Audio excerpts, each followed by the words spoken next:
Cette politique de tarification a été mise en œuvre par les libéraux en 2018. Celle-ci avait pour objectif de permettre aux établissements universitaires de charger ce qu'ils veulent aux étudiants internationaux. Cette déréglementation des droits de scolarité des étudiants internationaux est venue donner un avantage financier considérable aux établissements anglophones. Pour vous donner une idée, pour vous donner quelques chiffres, entre 2019 et 2022, les universités anglophones ont recueilli à elles seules autour de 282 millions de revenus supplémentaires générés par des droits de scolarité des étudiants internationaux, sur un total de 407 millions pour l'ensemble des établissements universitaires québécois. En comparaison, les 10 établissements francophones du réseau de l'Université du Québec se sont partagés seulement 46,9 millions de cette enveloppe sur la même période. Pourtant, le financement public des universités n'a pas été ajusté pour tenir compte de ces revenus additionnels. Comme ministre de l'Enseignement supérieur, je me dois de rétablir et de réduire cet écart au sein de tout le réseau universitaire. Ma responsabilité, c'est de m'assurer que le réseau francophone autant qu'anglophone puisse croître et rayonner toujours davantage, autant au Québec qu'à l'international. Mais je dois aussi m'assurer que les politiques du ministère de l'Enseignement supérieur ne contribuent pas au déclin de la langue française à Montréal, mais soient au contraire un vecteur clé de son rayonnement. C'est pourquoi aujourd'hui j'annonce notre intention de mettre en place dès la rentrée de l'automne 2024 un nouveau modèle de tarification pour tous les étudiants non québécois. À partir de l'automne 2024, pour tous les étudiants hors Québec, de premier cycle et de deuxième cycle professionnel, autant canadiens qu'internationaux, un tarif plancher sera établi.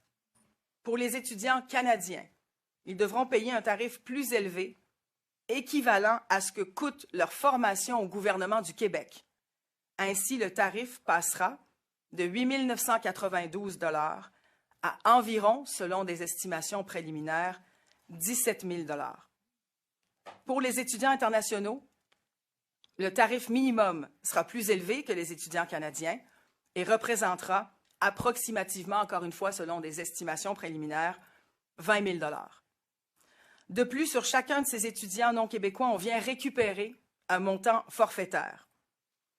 Par ailleurs, il est important de souligner que tous les établissements universitaires vont conserver le droit de charger un montant discrétionnaire à leurs étudiants hors Québec, comme c'est le cas actuellement. Important de mentionner aussi les étudiants visés par des ententes internationales, notamment les Français et les Belges, ne seront pas touchés par cette nouvelle grille. Les étudiants de deuxième cycle pour le volet recherche et le troisième cycle ne seront pas visés par cette mesure non plus. Cette nouvelle grille tarifaire permettra d'atteindre principalement deux objectifs. Le premier, le gouvernement du Québec, en l'occurrence les contribuables, ne financeront plus les étudiants canadiens qui viennent étudier dans nos établissements, mais qui retournent dans leur province après leurs études. Deuxième objectif, c'est un nouveau modèle de financement qui va permettre d'atteindre un meilleur équilibre au sein du réseau par rapport aux revenus générés à partir des étudiants internationaux. En récupérant ce montant forfaitaire sur des droits chargés à chaque étudiant international, le ministère de l'Enseignement supérieur va se donner effectivement les moyens de financer des mesures qui nous permettront de mieux soutenir le réseau francophone dans l'attraction d'étudiants internationaux, particulièrement dans les domaines stratégiques pour l'économie québécoise et nos services publics. Aujourd'hui, le gouvernement du Québec envoie un signal clair. Non seulement on met fin à une politique qui subventionnait à perte des étudiants qui ne restent pas ici, mais on vient freiner le déclin du français à Montréal. Dans le réseau, d'ailleurs, le réseau de l'enseignement supérieur joue un rôle clé pour renverser cette tendance-là. Depuis les 5 dernières années, un nombre toujours croissant d'étudiants internationaux francophones a été attiré par le foisonnement de la recherche et par la qualité de l'enseignement de nos universités francophones. Aujourd'hui, nous sommes les premiers à avoir le courage de donner ce grand coup. Nous allons nous assurer que le réseau francophone partout au Québec soit une destination prisée par les meilleurs cerveaux et ce, dans toutes les disciplines. Avant de conclure, j'aimerais prendre un moment pour remercier toutes les équipes du ministère qui ont travaillé sans relâche au cours des derniers mois pour revoir, évidemment, ce modèle de tarification, le modèle des droits de scolarité actuel. Merci. Merci beaucoup, beaucoup, Pascal. Je suis très content d'être avec toi ce matin, aujourd'hui. Merci pour la clarté aussi de ta présentation. C'est limpide. Donc, c'est important aujourd'hui ce qu'on fait. C'est une annonce qui est significative. Au gouvernement, on travaille en équipe, puis on travaille dans la continuité pour avoir une cohérence gouvernementale. D'ailleurs, je le rappelle, il y a moins de 2 ans, nous adoptions la loi 96, la loi sur la langue officielle et commune du Québec, le français, loi qui a été pilotée par mon collègue Simon Jolin-Barrette, et ça demeure le socle sur lequel on peut bâtir pour poser d'autres gestes. Pourquoi on pose d'autres gestes? Parce que depuis, nous avons reçu d'autres données, d'autres informations. Il y a eu les résultats du recensement présenté par Statistique Canada. Il y a eu aussi des informations qui nous sont venues de l'Office québécois de la langue française, du commissaire québécois à la langue française. C'est pour ça qu'on doit aller maintenant encore plus loin. Le premier ministre a donné un mandat très clair au groupe d'action pour l'avenir de la langue française que je préside. Nous devons prendre tous les moyens nécessaires pour ralentir, arrêter et inverser le déclin de la langue française. Les 6 ministres, dont ma collègue Pascal Derry, qui forment ce groupe d'action, travaillent très, très fort depuis maintenant 9 mois pour concevoir des actions gouvernementales qui seront fortes et qui doivent faire la différence. Bientôt, nous rendrons ensemble, public, l'ambitieux plan d'action que nous préparons, mais je suis content d'en présenter un élément très important aujourd'hui avec ma collègue, la ministre de l'Enseignement supérieur. C'est important de le rappeler, la langue française, ce n'est pas un frein à l'attraction de talents internationaux. D'ailleurs, on attire quand même un très grand nombre d'étudiants de partout et des gens qui veulent étudier ici en français. On retrouve beaucoup d'étudiants internationaux dans nos universités qui sont situés en région. Et ça, mais ça me réjouit grandement. Ça contribue aussi à notre politique de régionalisation de l'immigration parce que plusieurs de ces étudiants-là deviendront aussi des Québécois ensuite. Cependant, il faut vraiment le reconnaître, il ne faut pas se mettre des lunettes roses. À Montréal, les étudiants canadiens et internationaux sont de plus en plus nombreux, puis ils fréquentent majoritairement nos universités anglophones, des programmes anglophones. Actuellement, ces universités reçoivent des fonds pour accueillir chaque année des milliers d'étudiants canadiens hors Québec qui n'ont pas nécessairement une connaissance du français. Puis au gouvernement, on pense qu'il faut changer la donne, puis on a le courage de le faire. Je pense que ma collègue l'a très bien démontré dans les minutes qui viennent de passer. La proportion importante d'étudiants non francophones a d'ailleurs été identifiée par le tout nouveau commissaire à la langue française comme étant une des causes du déclin de la langue française au Québec. Mais ce n'est pas étonnant. Lorsque des dizaines de milliers de personnes arrivent sur l'île de Montréal sans maîtriser le français, c'est évident que ça peut avoir un effet anglicisant sur la métropole. Il fallait donc corriger le déséquilibre. Les mesures annoncées permettront de récupérer de l'argent, des fonds, qui seront utilisés pour préserver, pour promouvoir, pour valoriser la langue française dans le réseau universitaire, puis pour attirer encore davantage d'étudiants francophones. Le groupe d'action pour l'avenir de la langue française a très bien travaillé et au cours des prochaines semaines, je suis fier de vous dire que d'autres mesures importantes seront annoncées parce qu'au Québec, l'avenir, ça s'écrit puis ça se vit en français. Merci beaucoup.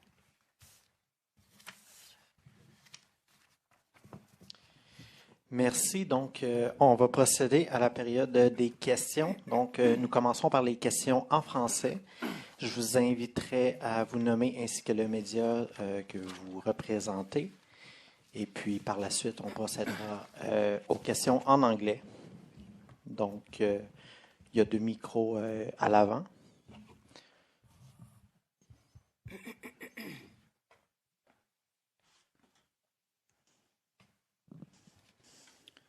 Bonjour, Mme Derry, c'est Kevin Crane de TVA. Avec l'appel du Hamas aujourd'hui, est-ce que ça vous inquiète la sécurité au cégep et dans les universités aujourd'hui?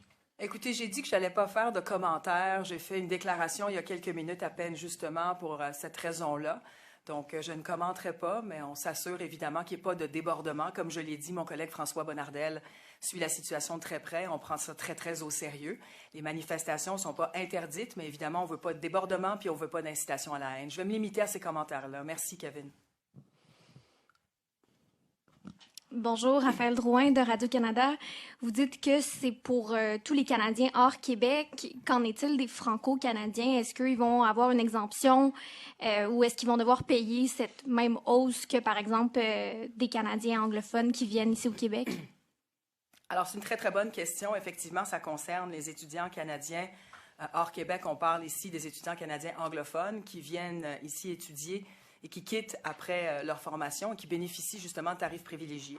Concernant les étudiants franco-canadiens, évidemment, ils seront toujours très, très bien accueillis dans nos établissements francophones. On va agir dans ce sens-là. Éventuellement, on va leur accorder les exemptions nécessaires. Mais je vous dirais que déjà dans la loi 14, il y a déjà des modalités à cet effet. Donc, des programmes actuellement qui ne sont pas offerts ailleurs au pays, qui sont offerts uniquement au Québec. On accueille déjà ces Franco-Canadiens dans nos établissements. C'est le cas déjà dans certains programmes. Mais évidemment, c'est ce qu'on considère actuellement. On va agir en ce sens. On donnera probablement davantage d'exemptions pour les accueillir dans nos établissements francophones. Peut-être une question aussi pour mes collègues en Estrie.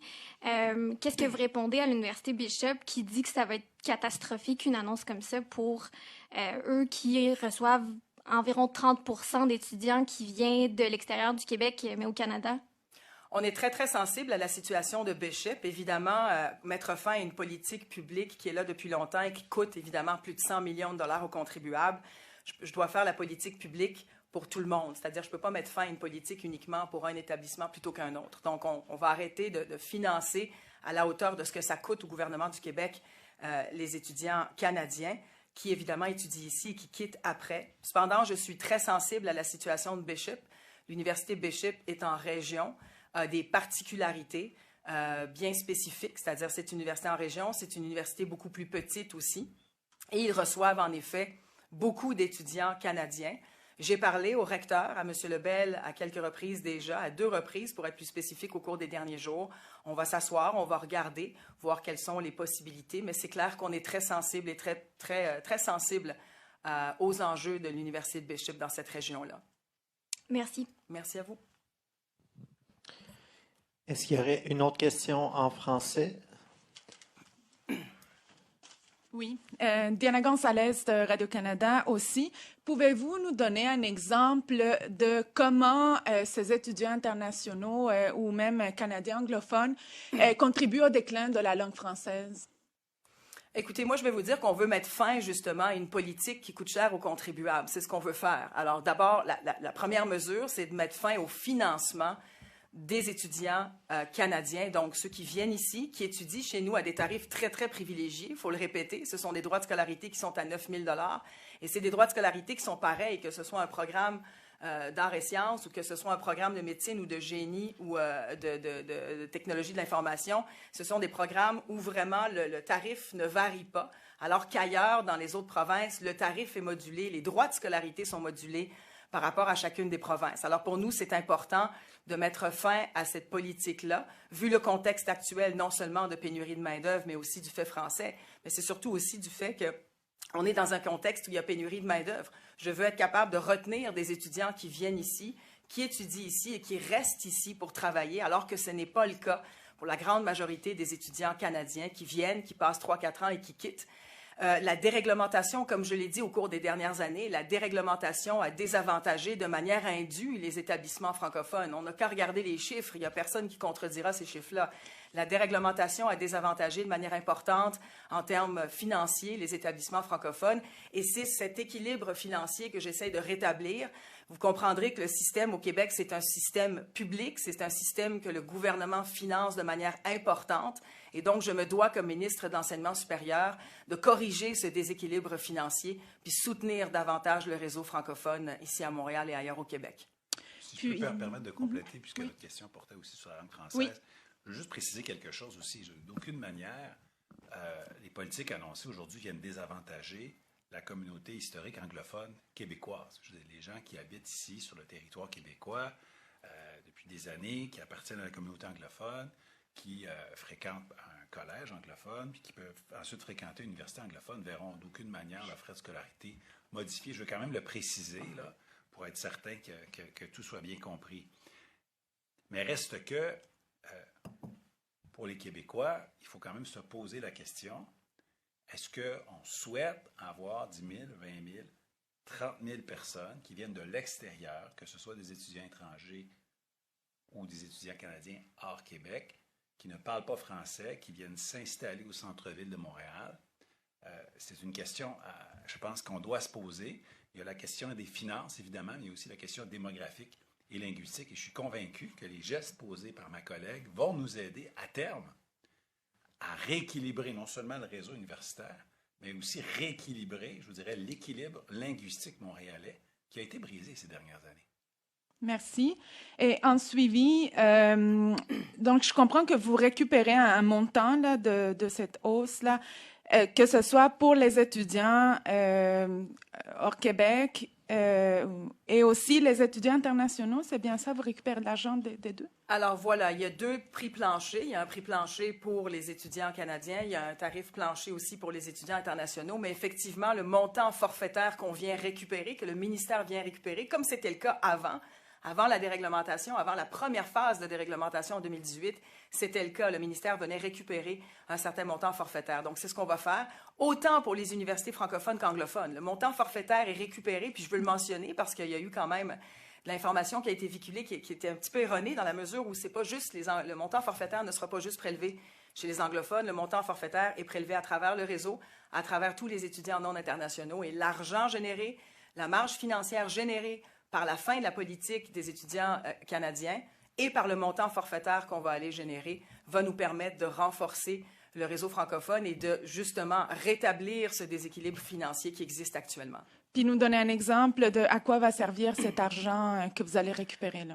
Oui, il y a une série de mesures auxquelles on pense. Et effectivement, c'est pour soutenir davantage le réseau francophone, c'est pour accueillir davantage d'étudiants internationaux francophones, probablement d'aller augmenter le nombre d'exemptions qu'on accorde aux universités actuellement. Il y a plusieurs mesures sur lesquelles on planche. Je ne déclinerai pas chacune des mesures, on y travaille, mais il y a quand même une série de mesures sur lesquelles on planche actuellement pour être capable de renforcer le réseau francophone. Ça passe notamment par des exemptions, ça passe aussi probablement aussi par des ententes internationales qu'on va éventuellement renouveler ou renégocier. Mais c'est le genre de mesures qu'on va mettre de l'avant pour renforcer le réseau francophone. Merci. Bonjour, Ariane Kroll de La Presse. Ce montant forfaitaire que vous allez récupérer sera plus élevé. Quel est le niveau, qu'est-ce que vous avez pensé aller chercher par session ou par année de plus qui sera disponible pour être distribué dans les autres universités? Écoutez, je ne déclinerai pas. Il y a vraiment des estimations préliminaires. Donc, il y a un montant forfaitaire qui va être récupéré sur le tarif plancher. Donc, sur l'approximation du 20 000 pour les droits internationaux, il y a un montant forfaitaire qui sera prélevé. Il ne faut pas oublier qu'à l'intérieur de ce 20 000, il y a les droits de scolarité de base qui sont inclus. Donc, le 2881 qui est déjà là comme droit de scolarité, il faut le garder en tête. On va aller chercher un montant forfaitaire sur ce prix plancher-là. Mais je vous dirais que la mesure pour la fin de la politique des étudiants canadiens, c'est à peu près plus de 100 millions par année, je vous dirais. Il y a quelques millions qu'on va aller récupérer sur les frais, les revenus générés par les étudiants internationaux. Donc, je ne vous donnerai pas un chiffre précis parce qu'on est encore à des estimations quand même préliminaires, puis je ne veux pas induire personne en erreur, mais on va quand même aller chercher minimalement plus de 110 millions de dollars pour le réinvestir dans le réseau francophone par la suite. Tout ça en montant les frais pour les étudiants anglophones de l'extérieur du Québec puis du Canada à un niveau qui va être quand même plus dissuasif. Est-ce que vos projections sont faites sur les inscriptions actuelles, les niveaux de... Alors, les projections, en fait, la raison pour laquelle on augmente le droit de scolarité qui passe de 8 992 à approximativement 17 000, c'est ce que ça coûte au gouvernement du Québec actuellement en moyenne. Un étudiant CNRQ, donc un étudiant canadien qui vient étudier chez nous, ça coûte en moyenne à peu près ça, 16-17 000 $. Donc, on veut récupérer cet argent-là. On veut arrêter de financer au net les étudiants canadiens hors Québec. Donc, ça, c'est une partie du financement qu'on va récupérer. Et avec le montant forfaitaire sur les étudiants internationaux, on va également récupérer une marge financière à ce niveau-là. Et les deux vont nous permettre d'aller récupérer une marge financière assez substantielle pour soutenir le réseau francophone davantage. OK. Est-ce qu'on peut prendre pour acquis que la différence entre presque 10 000 actuellement et 17 000 ou 20 000, ça, vous le récupérez au complet plus que vous récupériez déjà? Bon, on va récupérer au complet ce qu'on investit pour les Canadiens. Ça veut dire on récupère vraiment ce que ça nous coûte au gouvernement du Québec, c'est à peu près 110 millions. C'est ce qu'on va récupérer. Pour les étudiants internationaux, c'est un montant forfaitaire qu'on va aller chercher. Mais le montant forfaitaire comme tel, je ne l'établirai pas tout de suite. Il y a quand même encore des approximations, mais ce sont des montants forfaitaires qui vont être récupérés sur les tarifs planchers. Parce que les universités, comme je le mentionnais dans l'allocution tantôt, les universités vont quand même conserver le droit d'aller chercher des revenus additionnels encore, comme ils le font actuellement dans la déréglementation. Ils vont pouvoir aller charger un montant discrétionnaire pour être capable justement d'aller chercher des revenus additionnels. Nathan Trottier-Lefebvre avec l'Université Concordia. Je veux juste m'assurer, vous aviez déjà parlé de ça un peu, mais est-ce que la hausse de frais scolaires seront appliquées aux universités anglophones seulement ou francophones également? Pour les étudiants canadiens, évidemment, la grande majorité des étudiants canadiens sont anglophones. 50% d'entre eux même viennent de l'Ontario. Donc, évidemment, la hausse de scolarité s'applique sur les Canadiens anglophones puisque ce sont eux qui fréquentent l'université. Ce sont eux, évidemment, c'est la politique pour laquelle on finance le plus. C'est celle-là, ce sont ces étudiants-là canadiens qui viennent dans nos universités, qui étudient à des tarifs très, très privilégiés comparativement à d'autres provinces dans le reste du Canada. Et donc, ça s'applique à eux. Le montant forfaitaire qu'on va aller récupérer sur les étudiants internationaux, ça s'adresse aux deux. Ça s'adresse à tous les réseaux universitaires, autant anglophones que francophones. Merci. Donc, on passerait aux questions en anglais.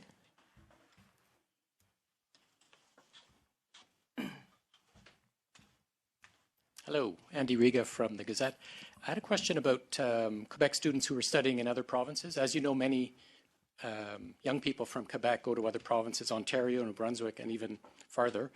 Have you calculated how much other provinces subsidize Quebec students there?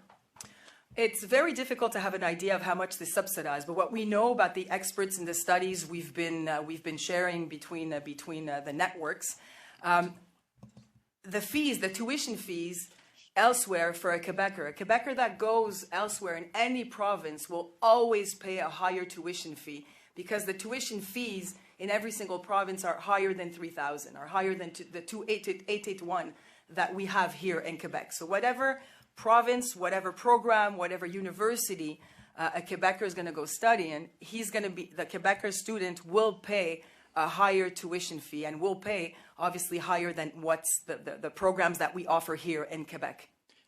But my understanding is, I guess I should ask my follow-up question. Are you hoping that other provinces follow suit and start charging Quebecers $18,000 a year so that Quebec students don't go to other provinces anymore to study and stick to Quebec?